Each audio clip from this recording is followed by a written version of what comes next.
Ya, Saya susah sisa banget. 2, sisa 1. Apalagi yang bukan clear. Itu dia tuh. Oke. Ini gue paling suka Expanding River sih kalau udah mulai main dalam kondisi saat ini. Betul. Karena rotasinya akan sangat kencang. Oke, Broken Wall juga sebenarnya rotasi cepat, tapi permasalahannya nggak secepat Expanding River yang dimana para gold laner itu bisa lebih aktif untuk join team fight-nya di early game. Oke. Kita bakal menyaksikan drafting phase. Siapa yang memasak di drafting terlebih dahulu sebelum Chef Sanj dan juga Chef Sanji memasak di in-game. Oke, ini hero-nya nggak bakal jauh sih bedanya dari yang hari kemarin gua rasa. Karena ya memang walaupun tadi dari Troll juga udah ada sedikit quotes kan. Dia udah bilang kayak hero-hero kagetan tuh bisa jadi keuntungan. Cuma kalau setiap dia main hero-nya kagetan, bingung juga transisinya kan. Latihannya agak susah tuh. Itu tuh sempat dimunculkan kalau kita mungkin refer ke MPL ID ya. Dimana waktu itu bersama dengan Drian Dewa kerap kali memunculkan kayak Masha Roamer, Valentina Roamer, Chow Roamer. Tapi Ya. kayak terlalu banyak sih start. Alhasil mana hero powernya gitu kan. Bener-bener. Dimana dia bener-bener tandem banget, udah tahu banget gimana cara end the game. Iya. Dan Gatot Kaca first pick ternyata untuk JP.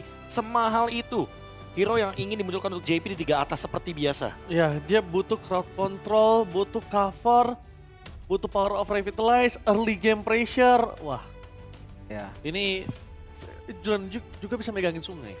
Sebenarnya mulai turunnya Gatot Kaca waktu itu karena nerf di tahunnya kan. Iya, Tahun dia harus benar-benar dilamain dulu Dilamain. baru durasinya lama. di charge. Kalau misalkan buru-buru udah pendek sebentar doang kan, nggak Itu bisa dia. combo yang kayak dulu. Tapi jatuhnya buat sekarang ya Gatot Kaca aku rasa benar-benar dipegangin untuk encourage dulu di awal. Nanti kalau emang mid game butuh council silahkan. Kalau nggak butuh ya udah tetap encourage aja. Yang penting dia ada revitalize-nya dan dia bisa ngebuang banyak resource. Iya. Dan ya EOG untuk mundur, whatever. Pemaksimalan AOG sih itu yang menurut gua yang diunggulin dari mechanical Gatot Kaca untuk Filipina dan juga untuk Indonesia. Filipina tahu nih Avatar of Guardian itu bukan cuma buat offense. Itu buat nge-save juga bisa, untuk Ya. bikin zona itu jadi milik dia juga bisa. Bahkan aku sempat ngobrol sama salah satu roamer masa depan. Kalau nggak bandel, Siapa tuh? kalau nggak bandel, dari tim Liquid juga. Dari tim Liquid juga oke kalau nggak Widi, bandel ya. Widi. Hah? Ya dia emang sempat bilang Gatot itu dia nggak nemuin spesifik untuk inisiasi itu nggak ada sama sekali. Untuk disengage iya. Oke. Dia kayak menerima semua damage, EOG mundur, covering fire dan segala macam. Udah itu aja. Tapi Ya. sekarang kita lihat nih crowd control yang luar biasa didapatkan oleh tim Falcon dengan counternya juga udah disiapin. Dan abis ini kita langsung menyaksikan ternyata Sunford sadar akan hal tersebut. Ya. Sunford tahu kalau misalnya Sora ini dengan momentumnya dia bisa dapetin crowd control 4-3. Ya. Jadi Sunford setidaknya dia nutup biar nggak ada deliver damage sampai crowd control itu selesai. Tapi aku merasa ya dengan adanya pick dari ini dia Valentina, terus Sora, ini apa nggak terlalu overkill Lim? Harusnya over menurut gua dan Matilda ini munculin 3. Di 3 itu dia masalahnya. Ini habis tank jungle aja dong. Udah pasti. Dia paksa pancing assassin dong. Dan ya secara nggak langsung mungkin yang disisain kayak Barats. Tapi anyway Barats juga bisa banget untuk masuk ke dalam bidding phase ketika ada Matilda seperti ini. Udah terbuka banget. Langsung barat Langsung Baxia. Barats Baxia. Jadi mungkin yang disisakan hanya ada Guinevere. Ya Guinevere, Akai. So far yang tersisa. Menurut gua 2 hero itu nggak butuh Matilda, Be. Makanya. Yang kayak bisa gerak sendiri. Koneksinya diputuskan jadinya. Kayak gimana caranya biar nggak ada yang namanya Baxia Matilda atau bahkan Barats Matilda. Karena kita tahu sendiri Baxia dan Barats ini sangat-sangat fungsional sekali ketika circling eagle-nya bareng sama Matilda. Benar-benar pressure early-nya jadi galak banget. Apalagi Baras yang terbaru juga kan dia detonasinya bisa di taun terus Bisa ya di-taun itu. terus, iya, Untuk benar. nge-taunting terus jatuhnya. Makanya. Untuk retry jadi lebih enak. Imunnya Wah. lama. Apalagi tentang welcome yang sekarang ya, aku merasa suka banget sih. Aku lagi lumayan sering spam untuk Barats. Karena jujur ketika emang Dana welcome-nya nggak kena, setidaknya kita punya 20 detik kemudian untuk bisa langsung menggunakannya kembali dan stack-nya langsung penuh. Yap. Jadi nggak perlu ya harus nyari minion dan segala macem. Terakhir gue lihat Kairi sih pakai War X ya. Ke Warax. War X brute force dia mainnya. Ya, dia main cooldown juga, dia main ya pertahanan juga dengan adanya hybrid defense yang didapatkan. Hayabusa sudah tutup bersama dengan Kari. Kari. Mereka nggak mau kesulitan untuk berada di dalam power gameplay mid to the late game-nya. Tapi Kenapa? dikasih Barats. Dikasih barat nggak masalah. Belum tentu Karena- Barat sih. Karena kalaupun dikasih barat sekalipun Profesor, mereka udah punya cloud. Mereka udah Iya. siapkan dari cloud dari Ada early. jawabannya memang untuk mid game late game-nya dengan ada Demon Hunter Sword, Blazing Duet juga yang mungkin langsung direct attack ke belakang. Valentina pasti bakal dikejar target utama. Tapi mungkin jadi make sense ketika dia punya Gatot Kaca, Be. Siapapun yang di Detona nanti, Gatot Kaca buka ulti aja di situ. Standby. Iya. Standby. Mau Dan- kena nggak kena belakangan. Dan ada dua di sini crowd control. Dua pick awalnya nih bagus banget. JP emang akan jadi menutup crowd control. Sunford yang akan nutup deliver damage-nya. Ya. Gak ada yang bisa masuk deliver damage-nya. Ya apalagi ada banyak hero dash loh, ada Matilda, Itu Sora, dia. Valentina. Tapi Akai yang sempat kita mention tadi, tapi ternyata bukan Barats. Walaupun kita ngomongin connection, Lim. Connectionnya kayak agak sedikit gitu ya, kayak Karena- semasif itu lah. Karena gini, Profesor, mungkin untuk connection kita tahu Barat akan cocok dengan Matilda. Tapi Ya. di sini ada Kaltuso. Iya. Ada Kaltuso yang di mana?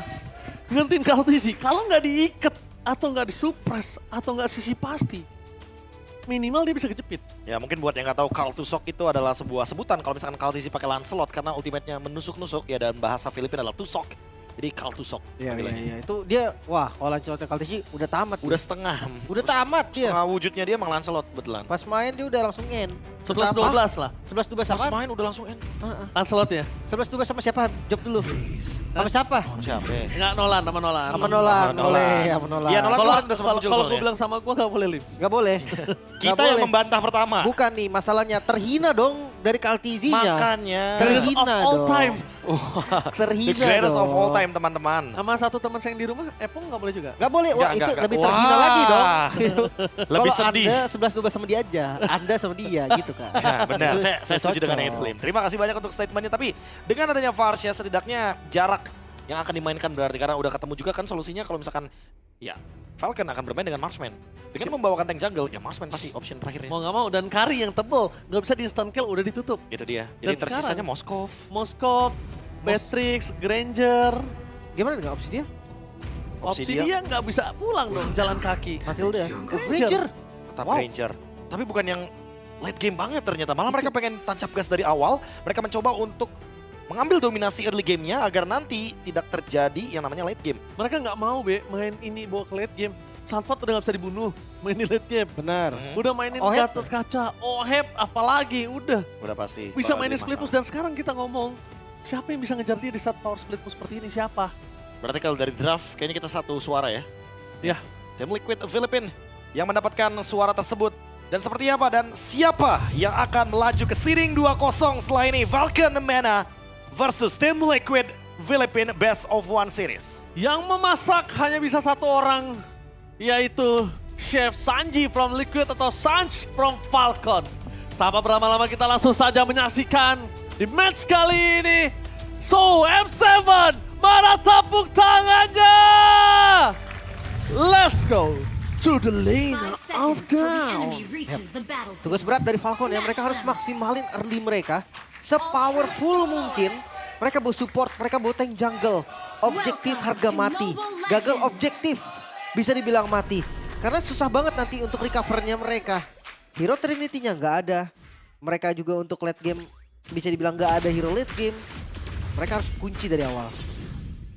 Oke, kita berat melihat kalau tim Falcons ini udah terperangkap dari early seperti ini. Karena plan-nya mereka nggak seperti itu, Profesor. Dan juga Lim, jadi plan mereka adalah early game. Dan sedangkan Nolan ini akan nutup early game-nya, Lim. Wih, ini Nolan hero farmingnya cepet banget loh. Let's say Nolan, Joy, Yisansin, 3 hero ini yang farmingnya super duper cepat. Jadi hati-hati juga nanti tiba-tiba level 15, tiba-tiba item pertamanya udah jadi. Dan dengan adanya level explosion, Nolannya nyari kill ini. Oke, dari kill bakal coba untuk nge-town di arah depan, membuat pasukan dari tim Falcons berhasil di first blood. Kali ini uncalculate damage kalau itu, Lim, sudah pasti. Karena dia masih punya flicker. Yap. Kayaknya dia nggak expect kalau misalnya damage-nya itu terlalu besar. Karena impact dari Sanji dengan emblem yang dia miliki. Ya, mungkin agak ragu juga Ji. Takutnya di turtle pertama nanti lebih dibutuhkan gitu kan untuk flickernya. Ditambah dari teman-teman Falcon juga nih. Harusnya nge-gracing mereka ya.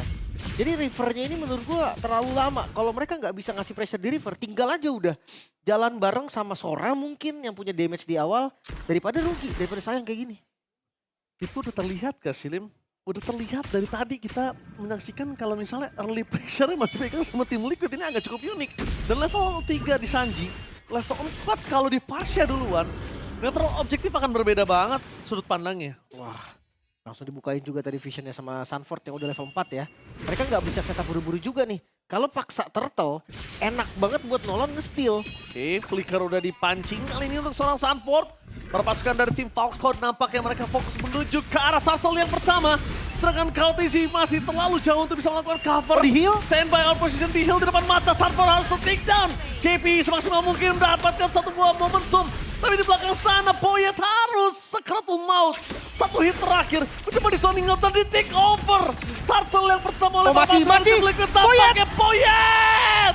What the retribution from Poyet. Terlalu memaksa nampaknya Liquid.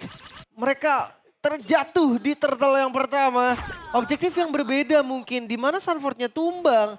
Boyet hampir tumbang, mereka pikir Boyet mundur, tapi Kaltizi. Kaltizi kali ini masih coba untuk bisa selamat, tapi nampaknya one last hit dari Kaltizi gagal untuk di follow up oleh pasukan dari tim Falcon. Meanwhile, satu tetes taruh terakhir dipalaskan oleh Sanji. Flicker versus Flicker, what the outplay from Calvin.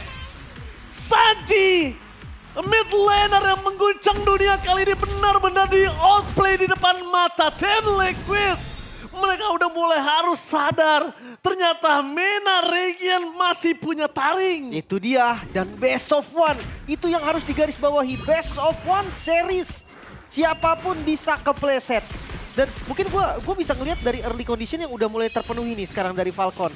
Tapi mungkin gue tanya sama KB, ini kenapa pressure-nya masih kalah, Be? Itu dia, sering banget seperti di tim Falcon menang di early game, mereka main tank, jungle, dan healer, tapi pressure-nya off. Mereka tim yang menang, tapi kayak lagi lose condition. Mereka nggak memberikan pressure balasan itu. Ya, dan ditambah lagi, mereka menang early fight, tapi belum tentu di mid game mereka sustain. Karena beda. Tadi ketika di outplay Sanji sama nanti outplay Sanji ketika menit 8, itu beda. Benar-benar. Sumber damage-nya juga udah pasti beda sih. Dan tugas Liquid sekarang berarti farming, dan farming. Hindari teamfight sebisa mungkin. Kalau bisa culik satu. Sebisa mungkin culik memang, tapi ya the best thing-nya sebenarnya untuk dapetin farming aja udah cukup. Tapi gue ngeliat dari seorang JP aja sendiri JP-nya itu bisa ngedorong 3 orang. Dan nggak berani dimakan. Ya Kayak udah pasti seakan-akan ada space. kayak seakan-akan kayak ini ya, nama dan mental block loh di depan JP. Ini kayak buff nama. Padahal sih seharusnya menurut aku minimal JP-nya di poking sampai dia keluar Avatar Guardian juga nggak masalah nih. Iya, penting ada yang keluar lah gitu ya, ada yang kebuang. keluar. Jangan sampai kayak bebas banget. Tapi total kedua bakal dikontes lagi sepertinya Boyer. Oh, mereka tidak akan kenal diam. Karena mereka akan mau dapat turtle yang kedua. Mungkin Liquid akan coba mengamuk karena dia marah. Turtle pertama yang sudah di depan mata justru di take over sama Boyer. Levelnya sama tapi retribution damage-nya sama. Sementara XP-nya Sanford dia adu damage dulu. Oke, Kaltizi bakal coba menjadi target utama para pasukan dari tim Falcons. Mereka mencoba untuk melakukan take over terhadap retribution dan Kaltizi membalaskan turtle yang sudah hilang depan mata dan Sanford kali ini membalaskan satu poin kill dan Sanji gagal untuk bisa mendapatkan satu poin kill. Sanford dapetin poin kill di dalam turret sepertinya. Sanford! Dan bahkan Sanford di cover dengan Sanji double Sansan. Gak bisa menyelamatkan Sanford lebih jauh lagi karena Calvin out of nowhere datang menuju ke arah top lane. Menunggu Sanji melakukan flickernya membuat Sanji terperangkap di depan sana. Tapi Troll, dia udah satu-satunya jawaban untuk menuju ke arah depan. Dan Sanji masih standby untuk membuat JP selamat pulang sampai ke base-nya. Wow, dive in yang dilakukan Liquid tadi. Dan kolaborasi JP x Kaltizi terlihat sangat-sangat sempurna. Tahun di waktu yang begitu tepat. Membuat akhirnya retribution dimenangkan oleh tim Liquid. Dan bayangkan, ketika tadi team fight di bagian top lane, semua jungle yang ada di bawah itu diambil oleh Kaltizi. Ya, lihat.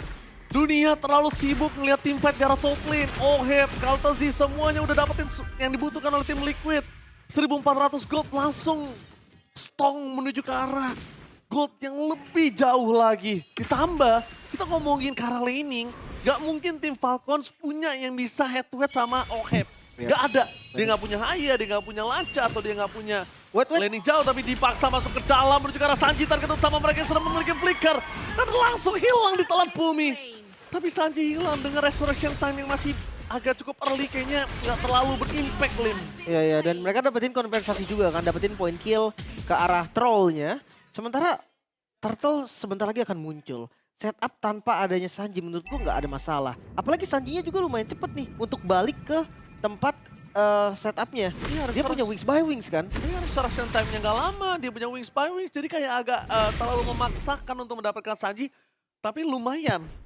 Ya itu the best thing gak sih? Kalau nggak ada tuker. Tapi kalau ada tuker kayaknya nggak terlalu worth it. Tadi. Menurut gua ada tuker pun itu harus dilakukan, Ji. Kalau mereka nggak galak dari sekarang, mereka akan tekan. Liquid ini tipikal yang cuma nge-mirror hati. Lihat JP. Meleng dikit purple buff hilang. Itu selalu kayak gitu loh. Di region Filipina tuh memang steal jungle-nya tuh bener-bener cepet. Momennya juga kayak nggak kepredik sama siapapun. Makro gameplaynya sih. Jadi dia tahu apa yang harus dimakan, apa yang harus dihindari.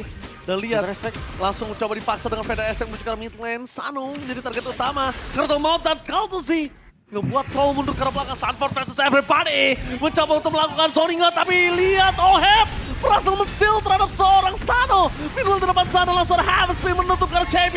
Countersy datang memberikan nafas dengan turtle defensifnya. Avatar keluarin tapi for nothing. Dan Countersy gak bisa menukar dengan point kill. Sorry to say untuk JP kali ini. Gak ada yang bisa ditukar. Karena pertama damage-nya masih belum cukup. Dan Sanji saat tadi dia gak punya Federal Strike. Terlalu Solo kill! Hampir terjadi dan itu dia. Hampir terjadi. Solo kill untungnya ada bantuan damage dari seorang Kaltus yang memastikan Calvin ter-takedown. Oke, trappingnya bagus banget. Sementara dari segi item udah kelihatan juga nih Trinity. Dari selesai belum menit 9. Cepet banget ini berarti. Tapi gue penasaran sih, gue pengen tanya untuk winning conditionnya nih, Be. Kalau udah kayak gini, Falcon, ke arah mana winning conditionnya? Wah, berharap kepada tim Liquid Filipina melakukan kesalahan itu kayak sebuah hal yang agak sedikit ironi ya. Kayaknya jarang kita melihat kesalahan tersebut, tapi ya emang tim Falcons membutuhkan banget yang namanya misplay. Sekalipun emang mereka mencari winning condition, satu-satunya cara adalah troll dan juga Boyet terbangnya ke Karl TZ.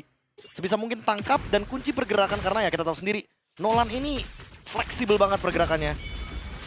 Gila gak kedetek sama sekali. Pergerakan Nolan tapi target menuju ke arah seorang Sanji dikocek. Dua outplay Sanji. Membuat source kill dan membuat permasukan dari tim Falcons. Mereka kehilangan dua source kill secara bersamaan. Target menuju ke arah Sanji dan mereka gak expect kalau Sanji rotasinya ke mid turretnya bukan ke atas. Itu outplay. Miss move yang langsung membuat tim Falcons patah. Dan masalahnya sekarang Sanonya belum dapat stack sama sekali. Granger tanpa stack untuk scaling ke late game itu berat banget. Iya, ya kita tahu biasa jadi carry kan, jadi core-nya nih. Kalau tanpa stack Skyfisher, Granger lawannya Trinity lagi, itu bakal berat, susah banget bahkan. Jadi peluru karet, Lim. Itu dia. Udah, dan lihat Oheb tinggal mainin fucking damage sama terkadian. Langsung mendapatkan dan langsung ada blasting dari from Oheb. Memperanakan backline walaupun belum ada point kill yang pasti membuat permasukan dari tim Falcons. Mereka harusnya udah mulai sadar mereka nggak boleh sembarangan memaksa tim fight di depan mata. Dan di depan sana Oheb dengan fucking damage yang mendapatkan Calvin. Sanford still survive in the mid lane. Liquid sang kuda jingkrak kali ini mengamuk di lane of down. Seperti taman bermain Liquid, mereka bermain di dalam turret seperti nggak ada apapun yang terjadi dan Liquid mendapatkan Lord secara free. Bahkan visionnya pun nggak bisa dibuka. Seperti yang gue bilang tadi, Nolan ini adalah hero farmer. Jangan kaget ketika Nolan tiba-tiba keluar di level 15. Dan itulah yang terjadi sekarang, level 15 berbanding dengan level 11. 4 level perbedaan, Ji. Wow, sang kuda jingkrak mengamuk. Dan bahkan Oheb langsung dibalaskan dengan blessing duet from Oheb. Outplay terjadi. Apa terkuat yang menutup jalan backline permasukan dari tim Falcon dan Boyet. Nowhere to run. Karena cara untuk pulang. Di depan sana permasukan dari tim Falcon mencoba untuk menyelamatkan diri. Menutup jalan terhadap sosok seorang JP dan juga Sanford. Nampaknya Oheb mengamuk. Satu persatu dan lihat Profesor dan juga Lim. Heavy spin dibalas dengan blasting duet 2. Permainan yang berbeda kali ini. Itu dia. Dampak dari Emblem Fighter. Lihat darah yang tadi naik sangat banyak karena ada hybrid dari life steal-nya. Bukan cuma spell farm, kali ini ada life steal juga yang bisa dimainkan. Makanya keras banget. Tapi sekarang 9.000 gold. Defensif dari Falcon. Gak sekuat itu. Mereka gak gampang untuk defense, tapi mereka akan coba. Di zoning out kan ada Federal Strike. Memastikan mendapatkan satu turret. Tapi lihat dari seorang Kratos yang dikejar habis oleh seorang Sanji. Membuat permasukan dari tim Falcons. Kali ini gagal mendapatkan Sanji. Sanji benar-benar harus bersembunyi di dalam map, bro. Membuat dirinya selamat dari heavy spin milik para pasukan tim Falcons. Source kill keluar terlalu banyak. Dan sekarang dengan minion yang mereka miliki, mereka bisa mendapatkan bottom turret. Kalau tim Falcons tidak memanage wave yang mendorong menuju ke arah base mereka secara bersamaan. Ini pushnya belum selesai ya. Bersamaan ini. Mereka masih ada serangan lanjutan. Apalagi ngelihat dari tier lane push berjalan dengan baik. Mampukah Liquid mendobrak pertahanan dari Falcon? Sudah pasti dapetin satu sih minimal. Dan lihat defender STK ke arah belakang. Flicker for defensive Sanford. Tony nggak terlalu jauh tapi Sanford terkena Torrent. Kali ini tapi membuat permasukan tim Falcon harus kehilangan satu turret itu udah pasti. Tapi Torrent momen dapetin Sanford udah paling oke sih menurut gue Lim. Plus flickernya lagi. Sebenarnya agak lumayan memaksa tadi mereka coba untuk kedorong sebisa mungkin. Dan masih berlanjut Falcon. Mereka bisa mengusir kali ini Liquid dari base mereka. Tapi untuk manajemen ini susah banget nih. Lordnya di atas, yang hancur bawah lagi. Golden Road dari Liquid kali ini sedang mereka jalankan. Dan beberapa fakta di M-Series Golden Road selalu patah. Onyx, SRG, patah. Apakah Liquid bisa menjadi sebuah potensial yang besar kali ini, Lim? Mungkin, tapi flicker! Wah gila. Refleks yang luar biasa. Dan bahkan bukan hanya refleks. Ada trigger yang banyak dikeluarkan di sana. Dengan Lord yang muncul. Terlalu banyak soft skill yang sudah keluar, Lim. Oh, tapi lihat itu rumput yang selalu dikuasai.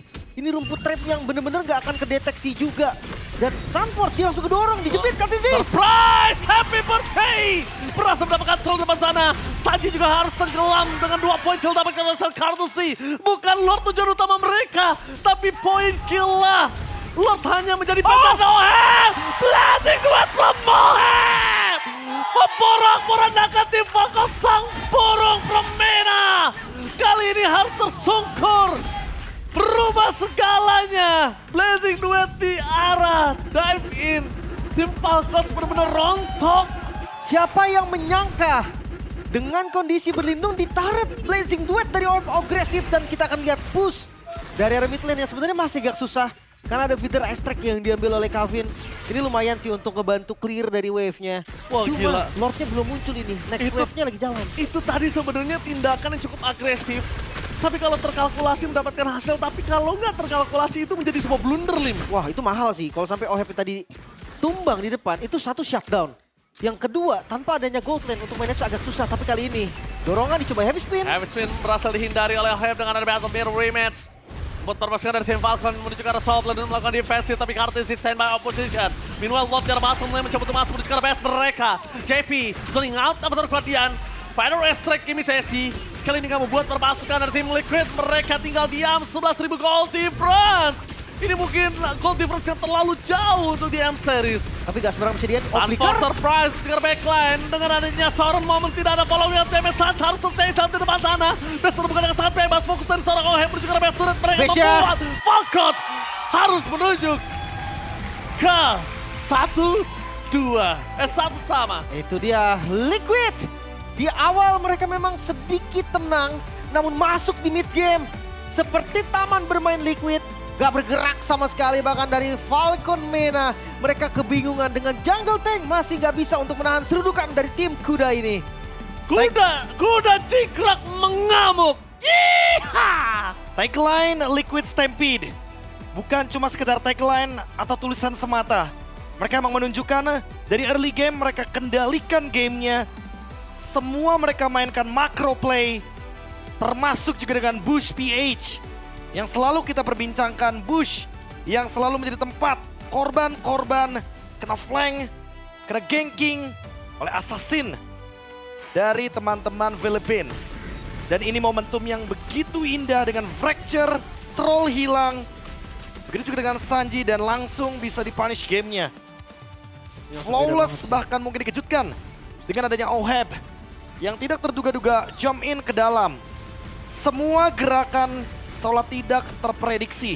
Dan inilah yang membuat tim Liquid sampai dipanggil menjadi boss terakhir untuk di M7 World Championship.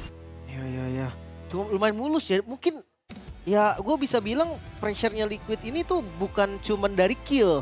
Dari pencurian jungle, penguasaan river, itu the pressure-nya dia banget. Semua paket lengkap, semua benar-benar dijalankan makro dan juga mikro. Itulah yang mungkin akan kita temukan jawabannya bersama dengan interview tim Liquid Philippines. Thank you so much, casters. And once again, after a very successful win, we have from Team Liquid Philippines. Can we give it up for Baby Case? We had to say it. We had to say Baby Cakes. Okay, Carl TZ and Oheb, welcome to the stage. I have some questions for you guys.